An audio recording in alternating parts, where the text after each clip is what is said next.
tonton videonya, klik subscribe, dan klik tombol loncengnya dulu ya.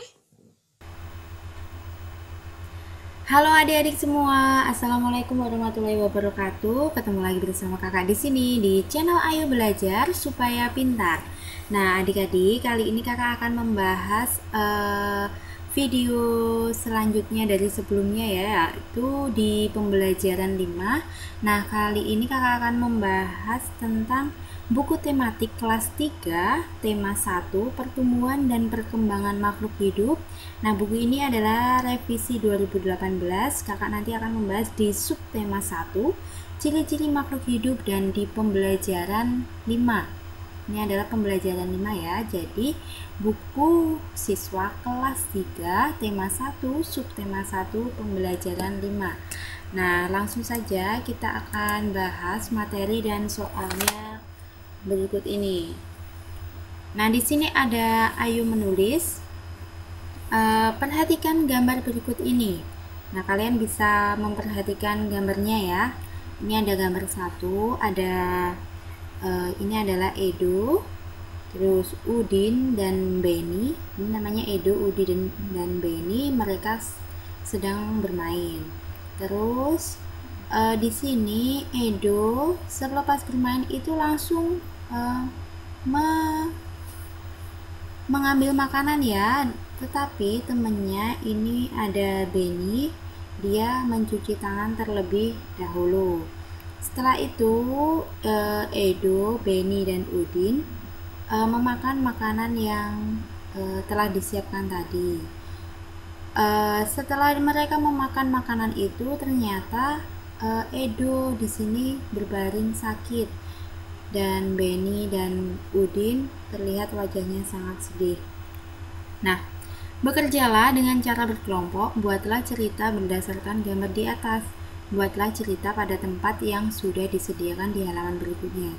Ceritakan hasil kerja kelompokmu di depan kelompok yang lain. Nah, kalian bisa menceritakan di kolom ini ya adik-adik. Sebelum kakak membahas untuk ceritanya, kalian bisa menceritakan terlebih dahulu, dan jika sudah bisa dicocokkan dengan cerita kakak. Nah, untuk cerita ini variatif ya, setiap siswa boleh-boleh saja sesuai dengan bahasanya sendiri. Nah, kita mulai ya dari gambar pertama. Ini adalah Edo, Udin, dan Beni sedang asik bermain.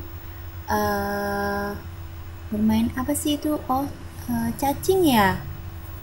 Iya. Edo memegang cacing ya di sini. Jadi mereka bermain tanah ya. Kakak tuliskan di sini.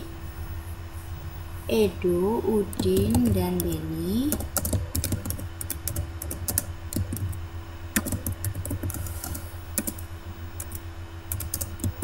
Beni sedang bermain tanah.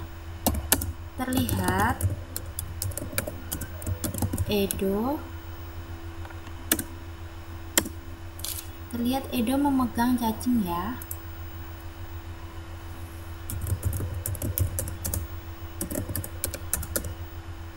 Nah, untuk gambar keduanya, setelah itu Edo mengambil makanan.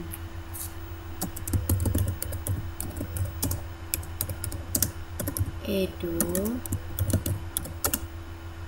langsung mengambil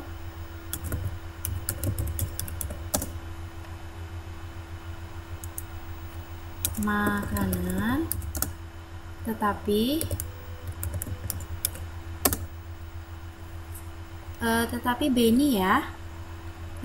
Beni mencuci tangan terlebih dahulu.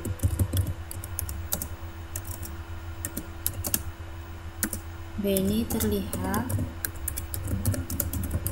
mencuci tangan terlebih dahulu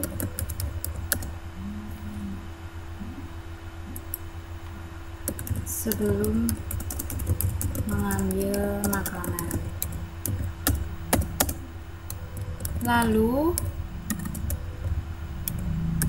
mereka makan bersama. Nah, lalu mereka kan makan bersama kan, terus beberapa hari kemudian atau hari berikutnya,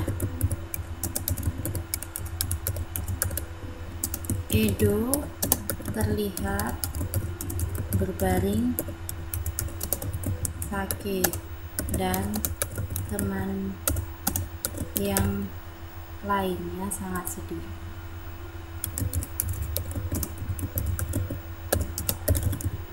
Nah, ini kakak ceritakan singkat ya adik-adik. Kalau kalian mau menceritakan lebih rinci sekali nggak apa-apa, nggak harus seperti kakak ini, ceritanya seperti ini ya. Lanjut di halaman berikutnya, di halaman 39, ayo berdiskusi. Perhatikan kembali gambar seri di depan. Apa yang dilakukan salah satu teman Udin sehingga ia jatuh sakit? Tuliskan tempat yang tersedia. Nah, silakan kalian menuliskan sebelum kakak membahasnya. Setelah menulis, kalian bisa mencocokkan jawabannya kakak. Nah, yang dilakukan salah satu teman Udin ketika ia sakit adalah karena dia tidak menjaga kebersihan ya. Kebersihan ketika akan makan, tidak mencuci tangan terlebih dahulu.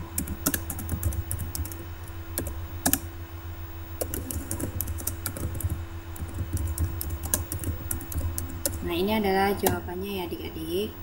Lanjut di sini ada ayo bercerita, aturan sebelum makan. Nah, ini adalah makanannya lebih baik ditutup terlebih dahulu agar tidak dihinggapi lalat.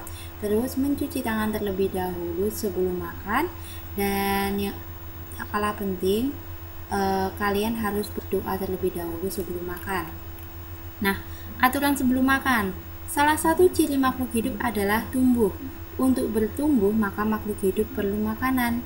Dan air, makanan yang baik untuk pertumbuhan adalah makanan yang bersih dan sehat. Kebersihan makanan juga akan mempengaruhi pertumbuhan. Jika makanan yang kita makan tidak bersih, kesehatan dan pertumbuhan kita akan terpengaruh. Salah satu cara menjaga makanan agar tetap bersih adalah dengan menutup makanan. Hal ini perlu dilakukan agar makanan tidak dihinggapi lalat atau hewan lainnya. Makanan dapat menjadi tempat lalat bertelur dan yang menyebabkan makanan menjadi kotor. Selain menjaga kebersihan, kita juga harus berdoa sebelum makan ya. Berdoa untuk berterima kasih atas karunia yang diberikannya. Makan sesuai kebutuhan, menjaga kebersihan makanan, serta berdoa sebelum dan sesudah makan merupakan contoh sikap bersyukur. Sikap bersyukur merupakan pengamalan sila pertama Pancasila, yaitu ketuhanan yang Maha Esa. Jika kita sudah makan sesuai kebutuhan, menjaga kebersihan, serta berdoa sebelum dan sesudah makan, berarti kita sudah melaksanakan sila pertama Pancasila. Nah, syukur itu masuk dalam sila pertama Pancasila ya. Berdoa juga menunjukkan sikap berterima kasih kepada Tuhan. Selain berdoa sebelum dan sesudah melakukan kegiatan juga merupakan contoh pengamalan sila pertama Pancasila. Nah, tuliskan kebiasaan yang kamu lakukan sebelum makan, lalu ceritakan di depan teman-temanmu. Nah, kalian bisa menuliskan ya kebiasaan kalian sebelum makan. Nah, ini kakak memberikan contoh kebiasaan yang saya lakukan sebelum makan adalah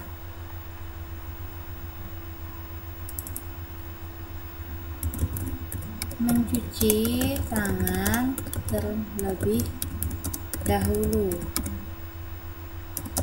Setelah itu memastikan piring dan sendok yang kita gunakan, maaf ya, kakak nggak melihat, bentar.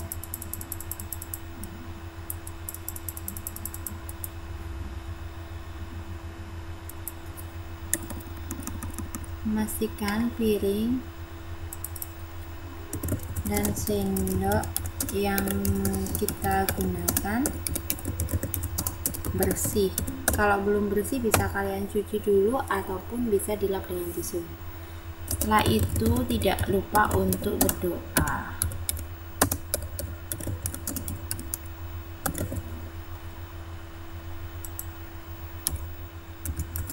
Untuk berdoa terlebih dahulu ya. Nah, ini adalah jawabannya kakak ya. Terus bandingkan kebiasaanmu dengan kebiasaan temanmu. Adakah kebiasaan makan yang baik tetapi belum kamu lakukan? Bagaimana kamu akan melakukannya? Jadi setelah kalian menuliskan kebiasaan kalian, terus ada teman kalian yang membacakannya di depan, adakah kebiasaan makan yang baik tetapi belum kamu lakukan? Kalau ada, jawab aja ada. Kalau tidak ada, ya jawab aja tidak ada. Nah, kalau menurut kakak sih tidak ada. Bagaimana kamu akan melakukannya? Nah, ini kita jawab aja semua yang dilakukan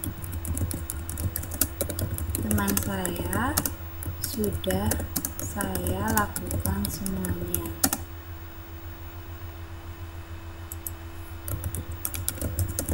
Nah, ini adalah jawabannya kalau tidak ada ya. Kalau kalian menjawabnya ada, jelaskan bagaimana cara kalian akan melakukannya. Kalian akan mencoba melakukannya dengan senang hati atau dengan tertib supaya kalian terbiasa. Lanjut di halaman 42, di sini ada sapi ya, ada pemeras sapi dan ini adalah susu sapi yang kemasan kotak. Nah, ini adalah produk tempat untuk memproduksi sapi dan cara menyeterilkannya atau pengemasan susu sapinya. Nah, susu sapi adalah salah satu contoh makanan yang sangat baik untuk kesehatan. Beberapa perusahaan memproduksi susu sapi dalam bentuk kemasan kotak siap saji agar mudah dikonsumsi. Berikut ini adalah jumlah susu kemasan kotak yang dapat dihasilkan oleh beberapa perusahaan. Nah, ini ada nomor, ada perusahaan, ada lagi jumlah susu kemasan yang dihasilkan per bulan. Nah, perusahaan A menghasilkan 1.200 kotak, perusahaan B ada 3.000 kotak, perusahaan C 4.800 kotak, perusahaan D 3.250 kotak, dan perusahaan E 2.200 kotak. Lanjut. Berdasarkan daftar tersebut, selesaikan beberapa persoalan berikut ini. Nah, ini ada 2 soal, kalian bisa menjawab terlebih dahulu ya sebelum melihat pembahasan dari kakak. Silahkan kalian untuk menjawabnya. Nah, kita bahas ya untuk nomor 1. Manakah perusahaan yang menghasilkan susu kemasan kotak paling banyak setiap bulan? Ayo kita cari yang paling banyak. Yang paling banyak adalah perusahaan C. Jadi kita jawab di sini perusahaan C. Nah, nomor 2, manakah perusahaan yang menghasilkan susu kemasan kotak paling sedikit setiap bulan? Nah, yang paling sedikit yang mana ya? Oh, yang 1.000 ya. 1.000 adalah perusahaan A. Jawab saja perusahaan A. Lanjut, contoh. Berapa jumlah susu kemasan kotak yang dihasilkan perusahaan A dan D? Permasalahan tersebut diselesaikan dengan penjumlahan. Penjumlahan dapat dilakukan dengan cara susun ke bawah. Letakkan bilangan sejajar sesuai nilai tempatnya, lalu jumlahkan sesuai kelompok. Nah, cara menyelesaikan, perusahaan A menghasilkan 1.200 kotak, perusahaan D menghasilkan 3.250 kotak. Jumlah susu kotak semuanya adalah 1.200 ditambah 3.250. Nah, jawabannya adalah 4.450. Nah, ini ada soal lagi ya, 1-5. Kalian bisa mencoba mengerjakan terlebih dahulu sebelum kakak bahas satu persatu. Nah, silakan mengerjakan untuk kalian. Ini nomor 1, 2, 3, 4, dan 5. Nah, sekarang kita bahas nomor 1 ya. Nomor 1 kita bahas berapa jumlah susu kemasan kotak yang dihasilkan perusahaan A dan B. Nah, perusahaan A itu 1.200 dan yang B itu 3000. Nah, kita jawab dengan cara susun. Caranya bagaimana? Ini kakak terlebih dahulu. Nah, jawabannya sebenarnya kita harus dari belakang ya. Menjawabnya 0 ditambah 0 sama dengan 0. Terus 0 ditambah 0 lagi, jawabannya adalah 0. Terus 2 ditambah 0 sama dengan 2. Terus ini ada titik. 1 ditambah 3 sama dengan 4. Jawabannya adalah 4. Kakak luruskan terlebih dahulu.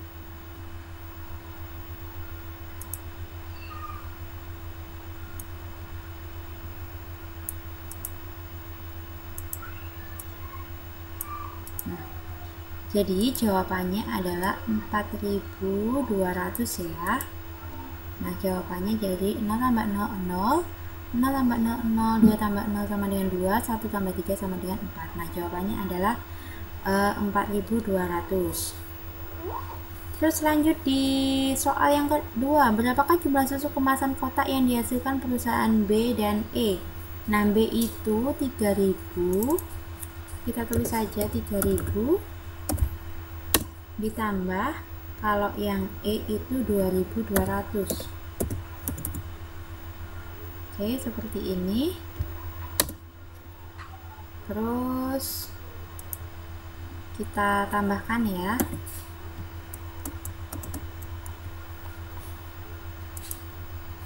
Bentar, kakak tambahkan.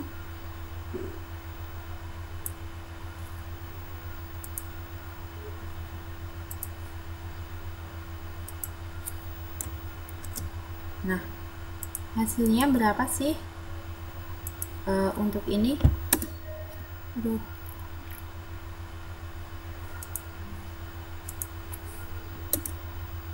Nah, hasilnya adalah kakak ini agak ke sini nggak apa-apa ya adik-adik. Hasilnya adalah dari belakang dulu. 0 ditambah 0 sama dengan 0. Terus 0 tambah 0 lagi, hasilnya adalah 0. Terus 0 ditambah 2 sama dengan 2. Terus 3 ditambah 2 sama dengan 5. Nah, kakak luruskan terlebih dahulu. Jadi hasilnya adalah 3000 ditambah 2200 adalah 5200. 0 tambah 0, 0, 0 tambah 0, 0, 0 tambah 2, 2, 3 ditambah 2 sama dengan 5.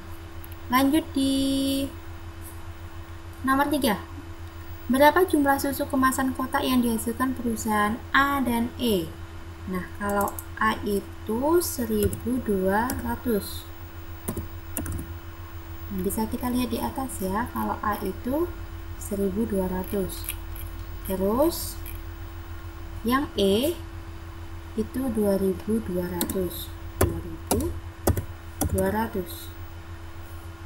Kita tambahkan.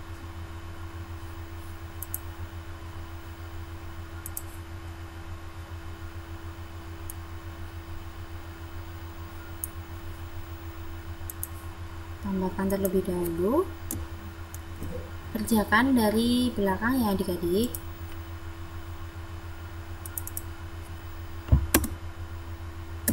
Nah, hasilnya adalah 0 ditambah 0 itu 0. Terus 0 ditambah 0 itu 0. Terus 2 ditambah 2 sama dengan 4. Terus kita kasih titik.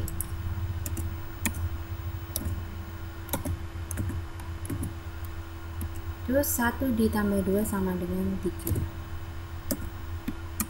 Nah, kita ulangi lagi. 0 tambah 0, 0, 0 tambah 0, 0, 2 tambah 2, 4, 1 tambah 3, 1 tambah 2 sama dengan 3. Nah, hasilnya adalah 3.400 untuk nomor 3. Untuk nomor 4 yaitu susu kemasan B dan C. Nah, B itu 3.000. Terus kalau C itu 4.800.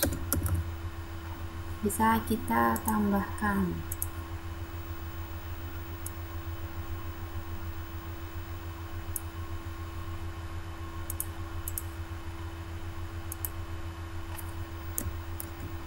Kita tambahkan dan hasilnya adalah kita hitung sama-sama ya.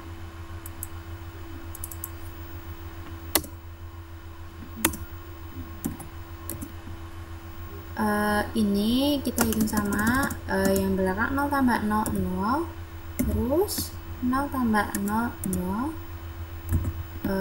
terus 0 tambah 8 8,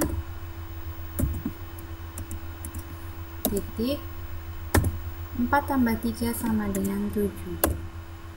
Jadi 7.800 ya jawabannya untuk yang nomor 4. Terus yang terakhir adalah nomor 5.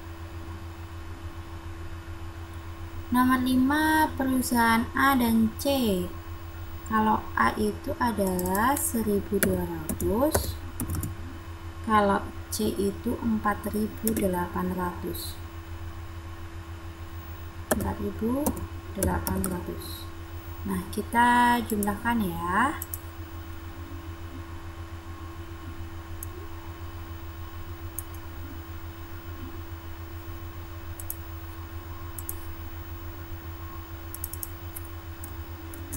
Kita jumlahkan hasilnya berapa? Di sini 0 ditambah 0 0, terus 0 ditambah 0 0, terus 2 ditambah 8 itu 10. Kalau 10 kita tulis 0 tapi nyimpen 1 di atasnya. Begini ya adik-adik, berarti kita nyimpan 1 di atasnya, karena 2 tambah 8 itu 10, 0-nya ditulis bawah, 1-nya ditaruh atas. Terus 1 tambah 1 2, 2 tambah 4 adalah 6. Berarti ini titik 6 ya. Jawabannya adalah 6.000. Jadi kita koreksi lagi, 0 tambah 0 0, 0 tambah 0 0, 2 tambah 8 10, 0-nya ditaruh bawah dan nyimpen 1, 1 tambah 1 2, 2 tambah 4 6. Nah, jawabannya adalah 6.000.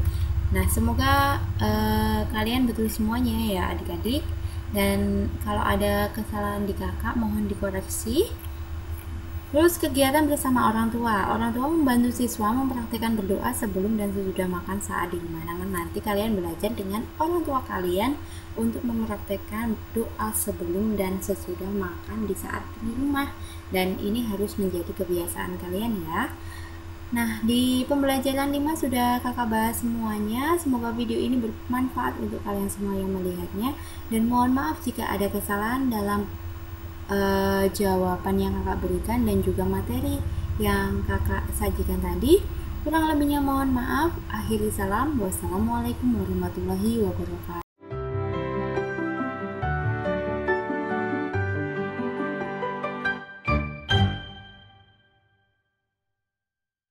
Sebelum nonton videonya, klik subscribe dan klik tombol loncengnya dulu ya.